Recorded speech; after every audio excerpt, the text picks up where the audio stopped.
Hello दोस्तों, स्वागत है आपका अपना चैनल नंद गुरु स्टडीज में। तो एक और एग्ज़ाम आप लोगों का जो है एक और एग्ज़ाम आज जो है सोशल साइंस का जो है संपन्न हुआ और आप लोग का एग्ज़ाम ही बहुत ही बेहतर गया होगा और जो बचा हुआ एक दो एग्ज़ाम वो भी बहुत ही बेहतर जाएगा। तो आप लोग भी घर पहुंच गए होंगे और जो है एग्ज़ाम तो बहुत बेहतर गया होगा क्योंकि क्वेश्चन को देखने से ही लगता है। तो चलिए हम लोग फटाफट मिला के देखते हैं कि आप लोगों का कितना मार्क आया, कितना नंबर आया और कितना सही कर पाए। तो अभी जो है मेरे पास सेट ए है, यानी कि सेट कोड मेरे पास ए है। आप लोग के पास कोई भी सेट हो तो इससे घबराने की कोई बात नहीं है। तो आप लोग जो है सिर्फ क्वेश्चन देखिएगा, सिर्फ जो है ना क्वेश्चन का नंबर इधर उधर रहता है जो कि आप लोगों को पता ही चल गया होगा क्योंकि आप लोगों ने 3 से 4 एग्ज़ाम दे चुके हैं।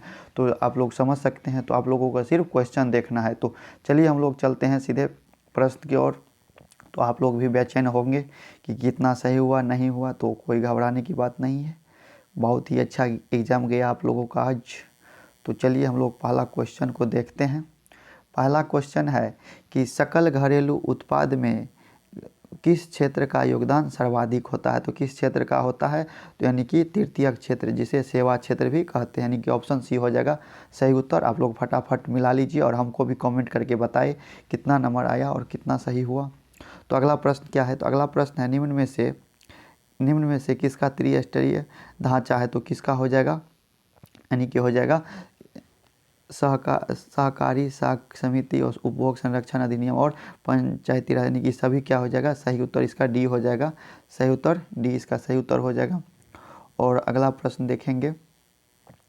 अगला प्रश्न क्या है कि अगला प्रश्न निम्न में से किस में मूलहास का मान शक्ति नहीं है, मान शामिल नहीं, सॉरी, किस में मूलहास का मान शामिल नहीं है। तो किस में हो जाएगा, इसका सही उत्तर क्या हो जाएगा, यानी कि जीडीपी, यानी कि ऑप्शन ए हो जाएगा सही उत्तर।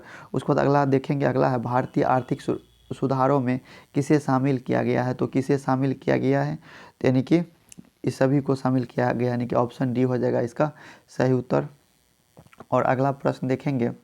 अगला प्रश्न है कि पूंजी का परिश्रमिक क्या है। तो पूंजी का परिश्रमिक क्या हो जाएगा, यानी कि हो जाएगा ब्याज, यानी कि ऑप्शन सी हो जाएगा सही उत्तर।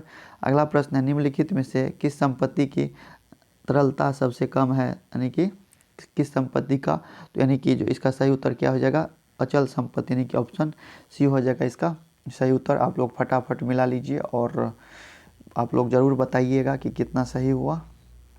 इसी तरह अगले प्रश्न को देखेंगे। अगला प्रश्न है जवाहर रोजगार योजना कब शुरू हुई। तो यह कब शुरू हुई, यह हुई 1989, यानी कि ऑप्शन बी हो जाएगा सही उत्तर। अगला प्रश्न है निम्नलिखित में से किसका गठन आर्थिक नियोजन में राज्यों की भागीदारी निश्चित करने के लक्ष्य से हुआ था। किसका हुआ था, यह हुआ था यानी कि राष्ट्रीय विकास परिषद, यानी कि ऑप्शन बी हो जाएगा इसका सही उत्तर। अगला प्रश्न क्या है, अगला प्रश्न है कि बिहार में जीवन यापन का मुख्य स्रोत क्या है। तो क्या है, तो जीवन यापन का मुख्य स्रोत क्या हो जाएगा, यानी कि कृषि हो जाएगा, यानी कि ऑप्शन ए हो जाएगा सही उत्तर। आप लोग जो है अपने दोस्त लोग को भी शेयर कर दीजिए ताकि वो लोग भी अपना मिला सके और वो सब भी जान सके कि कितना सही हुआ। और अगर आप चैनल पर नए हैं तो चैनल को सब्सक्राइब कर लीजिए ताकि आप लोगों को इसी तरह और भी अच्छे अच्छे वीडियो मिलते रहेंगे। तो चलिए हम लोग अगले प्रश्न देखेंगे। अगला प्रश्न है निम्न में से क्या आर्थिक गतिविधि नहीं है। तो कौन जो है आर्थिक गतिविधि नहीं है, तो गरीबी, यानी कि ऑप्शन सी हो जाएगा इसका सही उत्तर। अगला है मुद्रा का प्राथमिक कार्य क्या है। तो मुद्रा का जो है प्राथमिक कार्य क्या है, यानी कि मूल का संचयन, यानी कि मूल का हस्तांतरण, यानी कि ऑप्शन सी डी हो जाएगा इसका सही उत्तर, यानी कि ए और सी दोनों हो जाएगा, यानी कि ऑप्शन डी हो जाएगा इसका सही उत्तर। तो चलिए अगले प्रश्न को देखते हैं। अगला प्रश्न है दोस्तों कि निम्न में से कौन दीर्घकालीन ऋण प्रदान करता है। तो कौन करता है, तो यानी कि इसका क्या हो जाएगा, यानी कि भूमि विकास बैंक, ऑप्शन बी हो जाएगा इसका सही उत्तर। अगला प्रश्न देखेंगे। अगला प्रश्न है निम्न में से क्या गैर आर्थिक आधारभूत संरचना का अंग है। तो क्या हो जाएगा, यानी कि शिक्षा हो जाएगा, यानी कि ऑप्शन बी हो जाएगा इसका सही उत्तर। और अगले प्रश्न की ओर चलेंगे। अगला प्रश्न क्या है कि अगला है वैश्वीकरण के परिणाम स्वरूप विभिन्न देशों के बीच निम्न में से किसका निर्बाध क्या है प्रवास होता है। तो क्या हो जाएगा इसका सही हो जाएगा इसका यानी कि इनमें से सभी हो जाएगा इसका सही उत्तर, यानी कि ऑप्शन डी हो जाएगा सही उत्तर। अगला प्रश्न है, सरकार द्वारा आर्थिक क्रियाओं पर अनावश्यक नियंत्रणों एवं प्रतिरोधों को हटाकर क्या कहलाता है, यानी कि इसको क्या कहलाता है, तो यह कहलाता है, यानी कि यह कहलाता उदारीकरण। ऑप्शन सी हो जाएगा इसका सही उत्तर। तो अगले प्रश्न को देखेंगे। अगला प्रश्न क्या है, अगला प्रश्न है, वस्तु या सेवा का मूल्य या क्षतिपूर्ति राशि 1 करोड़ से अधिक होने पर उपभोक्ता कहाँ शिकायत कर सकता है, तो यह शिकायत कहाँ कर सकता है, यह कर सकता है राष्ट्रीय आयोग में, यानी कि ऑप्शन डी सी हो जाएगा सही उत्तर। अगला प्रश्न क्या है, अगला प्रश्न देखेंगे और अगला प्रश्न यहीं पर आपका जो है अगला प्रश्न है कि भारत में राष्ट्रीय आय की गणना किसके द्वारा की जाती है, तो किसके द्वारा की जाती है, यह की जाती है केंद्रीय सांख्यिकी कार्यालय का ऑप्शन ए हो जाएगा इसका सही उत्तर। अगला है, बोल्शेविक दल का नाम बदलकर साम्यवादी दल किसने किया, तो यह किया जो है लेनिन, यानी कि ऑप्शन ए हो जाएगा सही उत्तर। अगले प्रश्न की ओर बढ़ेंगे। अगला प्रश्न है, बंगाल विभाजन को कब रद्द किया गया, तो यह कब रद्द किया गया, यह 1911, यानी कि ऑप्शन डी हो जाएगा सही उत्तर, और इसको लागू 1905 में किया गया। इसी तरह हम लोग अगले प्रश्न को देखेंगे। अगला प्रश्न है कि लाल हरदयाल ने निम्न में से किसकी स्थापना की, तो यह किसकी, तो गदर पार्टी, यानी कि ऑप्शन बी हो जाएगा इसका सही उत्तर। अगले प्रश्न को देखेंगे। अगला प्रश्न है, भारत सरकार अधिनियम 1919 को किस अन्य नाम से भी जाना जाता है, तो इसे किस नाम से जाना जाता है, इसे जाता है मॉन्टेग्यू चेम्सफोर्ड सुधार, यानी कि ऑप्शन ए हो जाएगा इसका सही उत्तर। इसी तरह हम लोग अगले प्रश्न की ओर बढ़ेंगे। अगला प्रश्न क्या है, अखिल भारतीय मुस्लिम लीग की स्थापना किसने की, अखिल भारतीय मुस्लिम लीग की स्थापना जो है कौन की है, नवाब सलीमुल्लाह खान, का ऑप्शन सी हो जाएगा इसका सही उत्तर। इसी तरह हम लोग अगले प्रश्न की ओर बढ़ेंगे। अगला प्रश्न है कि दक्षिण वियतनाम में बाओदाई किस सरकार निम्न में से किसकी समर्थक थी, तो यह किसकी समर्थक थी, तो यह थी फ्रांस की, यानी कि ऑप्शन सी हो जाएगा इसका सही उत्तर। अगला प्रश्न है, रूस में कृषि दासता को किसने समाप्त किया, तो यह किसने किया, तो यह किया है जार अलेक्जेंडर द्वितीय, यानी कि ऑप्शन बी हो जाएगा इसका सही उत्तर। इसी तरह हम लोग अगले प्रश्न की ओर बढ़ेंगे। अगला प्रश्न है, पेरिस की प्रधान सड़कों की योजना किसने बनाई थी, यह किसने बनाई थी, तो यह बनाई थी यानी कि ब्राउन हॉर्समान, यानी कि ऑप्शन ए हो जाएगा सही उत्तर। तो अगला प्रश्न है कि गांधी जी ने साबरमती आश्रम की स्थापना कहाँ की, तो यह की कहाँ, तो अहमदाबाद, यानी कि ऑप्शन बी हो जाएगा सही उत्तर। इसी तरह हम लोग अगले प्रश्न की ओर बढ़ेंगे।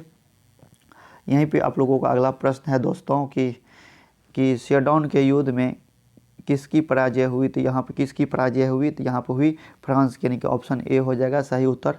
अगला प्रश्न है, निम्न में से किसने अपने देश में अनिवार्य सैन्य सेवा लागू की थी, यह किसने की, तो यह जो है बिस्मार्क, यानी कि ऑप्शन सी हो जाएगा इसका सही उत्तर। चलिए दोस्तों अगले प्रश्न की ओर बढ़ते हैं। अगला प्रश्न है कि फ्रांस में किस शासक वंश की पुनर्स्थापना वियना कांग्रेस द्वारा की गई थी, यह किसके द्वारा की गई थी, यह जो थे बुर्बो, यानी कि ऑप्शन डी हो जाएगा इसका सही उत्तर। तो फिर जो है हम लोग चलेंगे अगले प्रश्न की ओर। अगला प्रश्न है कि आर्थिक नियोजन किसकी देन है, तो आर्थिक नियोजन जो है देन है रूसी क्रांति का, यानी कि ऑप्शन बी हो जाएगा आप लोगों का सही उत्तर। तो अगला है, भारत में सर्वप्रथम आधुनिक सूती कपड़े की मिल कहाँ स्थापित की गई थी, यह की गई थी कहाँ पे, तो यह की गई थी बम्बई, यानी कि ऑप्शन बी हो जाएगा। जो अगले प्रश्न की ओर चलेंगे। अगला प्रश्न है कि हो ची मिन्ह कहाँ का शासक था, यह जो है कहाँ का शासन था, यह था उत्तरी वियतनाम, यानी कि ऑप्शन ए हो जाएगा सही उत्तर। अगला प्रश्न, निम्न में से कौन जर्मन चांसलर था, तो कौन जर्मन चांसलर था, यह था बिस्मार्क था, यानी कि ऑप्शन सी, यानी कि बिस्मार्क जो था जर्मन चांसलर था। इसी तरह जो हम लोग अगले प्रश्न की ओर बढ़ेंगे। अगला प्रश्न है कि नेपल्स की क्रांति कब हुई थी, नेपल्स की क्रांति जो है कब हुई थी, 1821 में, यानी कि ऑप्शन बी हो जाएगा सही उत्तर। अगला है, वैज्ञानिक समाजवाद का जनक किसे माना जाता है, तो यह किसे माना जाता है, यह माना जाता है कार्ल मार्क्स को, यानी कि ऑप्शन बी हो जाएगा इसका सही उत्तर। तो अगले प्रश्न की ओर चलेंगे। अगला प्रश्न है कि निम्न में से किन्हें केसर ए हिंद की उपाधि दी गई थी, किसे दी गई थी, यह उपाधि जो है यानी कि महात्मा गांधी को दी गई थी। इसी तरह हम लोग अगले प्रश्न की ओर चलेंगे। अगला प्रश्न है निम्न में से किस आंदोलन की शुरुआत दांडी मार्च से हुई थी? तो किस आंदोलन की शुरुआत हुई थी? यह हुई थी सविनय अवज्ञा आंदोलन की। ऑप्शन ए हो जाएगा इसका सही उत्तर। अगला प्रश्न है अमृत बाजार पत्रिका किस भाषा का समाचार पत्र था? यह किस भाषा का था? यह जो था यानी कि बंगाली भाषा यानी कि ऑप्शन बी हो जाएगा बंगला भाषा का था। अगले प्रश्न की ओर चलेंगे। अगला प्रश्न है कि अखिल भारतीय ट्रेड यूनियन कांग्रेस की स्थापना कब हुई? तो अखिल भारतीय ट्रेड यूनियन की स्थापना जो है यह हुई 1920 ईस्वी में, यानी कि ऑप्शन बी हो जाएगा सही उत्तर। अगला प्रश्न है सोवियत संघ का विघटन कब हुआ? तो सोवियत संघ का विघटन जो है 1991 ईस्वी में हुआ, यानी कि ऑप्शन बी हो जाएगा इसका सही उत्तर। इसी तरह अगले प्रश्न को देखेंगे। अगला प्रश्न है आपका कि राज्यपाल यानी कि राज्यपाल का जो है राज्यपाल की नियुक्ति कौन करता है? तो राज्यपाल का नियुक्ति राष्ट्रपति करते हैं, यानी कि ऑप्शन बी हो जाएगा सही उत्तर। अगला प्रश्न है लोक जनशक्ति पार्टी का गठन किसने किया? तो इसका गठन जो है किसने किया? दिया रामविलास पासवान, यानी कि ऑप्शन ए हो जाएगा इसका सही उत्तर। अगले प्रश्न की ओर चलेंगे। अगला प्रश्न क्या है कि पंचायती राज संस्थाओं के विघटन की स्थिति में कितने समय अंतराल में चुनाव करवाना अनिवार्य है? तो 6 माह, यानी कि ऑप्शन बी हो जाएगा इसका सही उत्तर। और जो है अगले प्रश्न की ओर बढ़ेंगे। अगला प्रश्न है कि किस राज्य को काटकर मेघालय राज्य गठन किया गया? तो किस राज्य को काटकर? तो यह असम को काट करने का ऑप्शन बी हो जाएगा सही उत्तर। अगला है ग्राम कचहरी का प्रधान कौन होता है? ग्राम कचहरी का प्रधान जो है सरपंच होते हैं, यानी कि ऑप्शन ए हो जाएगा सही उत्तर। इसी तरह हम लोग अगले प्रश्न को देखेंगे। अगला प्रश्न है निम्न में से किस देश में एकात्मक शासन व्यवस्था है? तो किस में हो जाएगा? इसका सही उत्तर क्या हो जाएगा? सभी, यानी कि डी हो जाएगा इसका सही उत्तर। अगला है निम्न में से कौन दबाव समूह नहीं है? तो कौन दबाव समूह नहीं है? तो यानी कि भारतीय राष्ट्रीय कांग्रेस, यानी कि सी हो जाएगा इसका सही उत्तर। इसी तरह हम लोग अगले प्रश्न की ओर चलेंगे। अगला प्रश्न क्या है कि अगला प्रश्न है बीजू जनता दल किस राज्य से संबंधित है? यह किस राज्य से संबंधित? यह है ओडिशा, यानी कि ऑप्शन सी हो जाएगा इसका सही उत्तर। उसके बाद अगला प्रश्न है शेतकारी संगठन कहाँ स्थापित हुआ? तो यह कहाँ स्थापित हुआ? यह महाराष्ट्र में स्थापित, यानी कि ऑप्शन डी हो जाएगा इसका सही उत्तर। अगले प्रश्न की ओर चलेंगे। अगला प्रश्न है कि 73वां संविधान संशोधन निम्न में से किससे संबंधित है? यह संबंधित किससे है? तो यह है पंचायती राज, यानी कि ऑप्शन ए हो जाएगा इसका सही उत्तर। तो इसी तरह हम लोग अगले प्रश्न की ओर चलेंगे। अगला प्रश्न है कि राज्य पुनर्गठन आयोग 1953 का गठन किसकी अध्यक्षता में हुआ? तो यह किसकी अध्यक्षता में हुआ? तो यह हुआ जो है यानी कि फजल अली, यानी कि ऑप्शन ए हो जाएगा सही उत्तर। अगला प्रश्न है निम्न में से किस शहर में नगर निगम की स्थापना हो चुकी है? तो किस शहर में हो चुकी है? यानी कि भागलपुर, यानी कि 2 शहर में हो गया, एक पटना एक भागलपुर, यानी कि इसका सही उत्तर ए हो जाएगा सही उत्तर। इसी तरह हम लोग अगले प्रश्न की ओर चलेंगे। अगला प्रश्न है निम्न में से कहाँ संघीय सरकार प्रणाली नहीं है? तो कहाँ संघीय सरकार प्रणाली नहीं है? तो चीन में, यानी कि ऑप्शन बी हो जाएगा सही उत्तर। अगला प्रश्न है निम्न में से किस विषय को राज्य सूची में रखा गया है? तो इस सभी को जो है राज्य सूची में रखा गया, यानी कि ऑप्शन डी हो जाएगा इसका सही उत्तर। और अगले प्रश्न की ओर चलेंगे। अगला प्रश्न है भारतीय संविधान की 8वीं अनुसूची में कितनी भाषाएं शामिल है? तो इसमें 22 भाषाएं शामिल, यानी कि ऑप्शन बी हो जाएगा सही उत्तर। अगला प्रश्न है राजनीतिक दलों को चुनाव चिन्ह कौन आवंटित करता है? तो यह करता है चुनाव आयोग, यानी कि ऑप्शन सी हो जाएगा सही उत्तर। इसी तरह हम लोग अगले प्रश्न की ओर चलेंगे। अगला प्रश्न है भारत में प्रथम जल विद्युत संयंत्र की स्थापना कहाँ की गई थी? यह कहाँ की गई थी? यह जो है की गई थी दार्जिलिंग, यानी कि ऑप्शन बी हो जाएगा इसका सही उत्तर। और अगले प्रश्न की ओर चलेंगे। अगला प्रश्न है कि गुजरात का कच्छ प्रदेश किस भूकंपीय जोन में आता है? तो यह किस जोन में आता है? यह 5वां जोन, यानी कि ऑप्शन डी हो जाएगा सही उत्तर। अगला प्रश्न है कि किस नदी को बंगाल का शोक कहा जाता है? तो किस नदी को बंगाल का शोक कहा जाता है? यह दामोदर को कहा जाता है, कि ऑप्शन बी हो जाएगा सही उत्तर। अगला प्रश्न है भारत की सबसे बड़ी कृत्रिम झील कौन सा है? तो यह गोविंद सागर, यानी कि ऑप्शन ए हो जाएगा सही उत्तर। इसी तरह हम लोग अगले प्रश्न की ओर चलेंगे। अगला प्रश्न है कि बांध किस नदी पर बना है, तो यह बांध किस नदी पर बना है, यह बना है नील नदी पर, यानी कि ऑप्शन ए हो जाएगा सही उत्तर। अगले प्रश्न की ओर बढ़ेंगे। अगला प्रश्न क्या है कि 2011 में जनसंख्या की दृष्टि से भारत का विश्व में कौन सा स्थान था, तो दूसरा स्थान था, पहला जो था चीन का था। इस बार लगता है भारत ही आगे हो जाएगा। अगला प्रश्न है कि भारत किस जल डमरू मध्य द्वारा श्रीलंका में पृथक होता है, तो किसके द्वारा होता है, यह जो होता है यानी कि पाक जल डमरू मध्य, यानी कि ऑप्शन ए हो जाएगा इसका सही उत्तर। इसी तरह हम लोग अगले प्रश्न की ओर चलेंगे। अगला प्रश्न है कि गंगा मैदानी की पुरानी जलोढ़ मृदा क्या कहलाती है, तो यह कहलाती है बांगर, यानी कि ऑप्शन बी हो जाएगा इसका सही उत्तर। इसी तरह हम लोग अगले प्रश्न की ओर चलेंगे। अगला प्रश्न है कि सबसे लंबा राष्ट्रीय जलमार्ग कौन सा है, तो राष्ट्रीय राजमार्ग 1, यानी कि ऑप्शन ए हो जाएगा सही उत्तर। और अगला प्रश्न देखेंगे। अगला है सरिस्का वन्य जीव अभयारण्य कहाँ स्थित है, यह कहाँ स्थित है यह जो है यानी कि राजस्थान, यानी कि ऑप्शन सी हो जाएगा इसका सही उत्तर। और अगला प्रश्न क्या है, केगा परमाणु विद्युत संयंत्र कहाँ स्थित है, यह कहाँ स्थित है, यह कर्नाटक, यानी कि ऑप्शन बी कर्नाटक में स्थित है। भारत में सार्वजनिक क्षेत्र के कितने तेल परिष्करण केंद्र कार्य कर रहे हैं, तो कितने कार्य कर रहे हैं, तो परिष्करण केंद्र कितने कार्य कर रहे हैं, तो यह कर रहे हैं 18, यानी कि ऑप्शन ए हो जाएगा सही उत्तर। इसी तरह हम लोग अगले प्रश्न की ओर चलेंगे। और अगला प्रश्न है ब्रह्मपुत्र। अगला प्रश्न क्या है, ब्रह्मपुत्र नदी तिब्बत में किस नाम से जानी जाती है, यह किस नाम से जानी जाती है, यह जो है जानी जाती है सांगपो, यानी कि सांगपो नदी के नाम से जानी जाती है, यानी कि ऑप्शन बी हो जाएगा सही उत्तर। अगला है भारत की सबसे पुरानी तेल शोधक इकाई कौन है, तो इसका कौन होगा सबसे कौन हो जाएगा, तो इसमें जो है सबसे कम तो डिगबोई होना चाहिए, लेकिन ऑप्शन के हिसाब से जो है इसको पेंडिंग रहने दीजिए अभी, ताकि इसका कन्फर्मेशन नहीं है। और जो है अगले प्रश्न की ओर चलेंगे। अगला प्रश्न है कि निम्नलिखित में से कौन सा रोपण फसल है, तो कौन रोपण फसल है, तो यानी कि सभी रोपण फसल है, यानी कि ऑप्शन डी हो जाएगा सही उत्तर। अगले प्रश्न है प्राकृतिक गैस किस खनिज के साथ पाई जाती है, तो किस खनिज के साथ, तो पेट्रोलियम, यानी कि ऑप्शन क्या हो जाएगा डी हो जाएगा इसका सही उत्तर। और अगला प्रश्न की ओर चलेंगे। अगला प्रश्न क्या है, अगला प्रश्न है सर्वोत्तम कोयले के प्रकार कौन सा है, तो सर्वोत्तम कोयले का प्रकार क्या हो जाएगा, यानी कि एंथ्रासाइट, यानी कि ऑप्शन सी हो जाएगा सही उत्तर।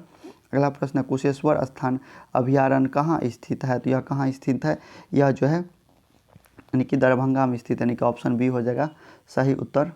और अगला प्रश्न देखेंगे। अगला प्रश्न क्या है समोच्च जुताई कहाँ की जाती है, समोच्च जुताई जो है पहाड़ी क्षेत्र, यानी कि ऑप्शन बी सी हो जाएगा इसका सही उत्तर। अगला प्रश्न क्या है, अगला प्रश्न है जोहान्सबर्ग में कौन सा पृथ्वी सम्मेलन आयोजित हुआ था, तो कौन सा हुआ था, तो यानी कि तृतीय पृथ्वी सम्मेलन, यानी कि ऑप्शन सी हो जाएगा सही उत्तर। अगले प्रश्न की ओर चलेंगे। अगला प्रश्न है कि मूंगफली किस प्रकार की फसल है, तो मूंगफली जो है यह जो है खरीफ फसल, यानी कि ऑप्शन बी हो जाएगा इसका सही उत्तर। अगला प्रश्न है सब्जी उत्पादन में बिहार का कौन सा स्थान है, तो सब्जी उत्पादन में बिहार का चतुर्थ, यानी कि चौथा स्थान है, ऑप्शन डी हो जाएगा सही उत्तर। अगला प्रश्न है कि बागमती परियोजना कहाँ स्थित है, बागमती परियोजना जो है यह स्थित है, यानी कि सीतामढ़ी, ऑप्शन ए हो जाएगा इसका सही उत्तर। अगला है 2011 की जनगणना के अनुसार बिहार के किस जिले का जनसंख्या घनत्व, यानी कि जनसंख्या घनत्व जो है जनसंख्या घनत्व क्या है सबसे अधिक है, तो कहाँ के सबसे अधिक है, तो यह हो जाएगा सही उत्तर शिवहर, यानी कि ऑप्शन ए हो जाएगा सही उत्तर शिवहर तो होगा। तो अभी हम लोगों ने 80 प्रश्न का सही उत्तर बताया, और आप लोग जो है ज़रूर मिलाए और मिला के हमको भी ज़रूर बताएं कि कितना सही हुआ। तो अगर आप लोगों को इसी तरह और भी सब्जेक्ट का वीडियो चाहिए तो आप लोग चैनल को सब्सक्राइब कर लीजिए, ताकि जैसे ही हम वीडियो डालें आप लोग के पास तुरंत पहुँच जाए। और मिलते हैं फिर से नए वीडियो में।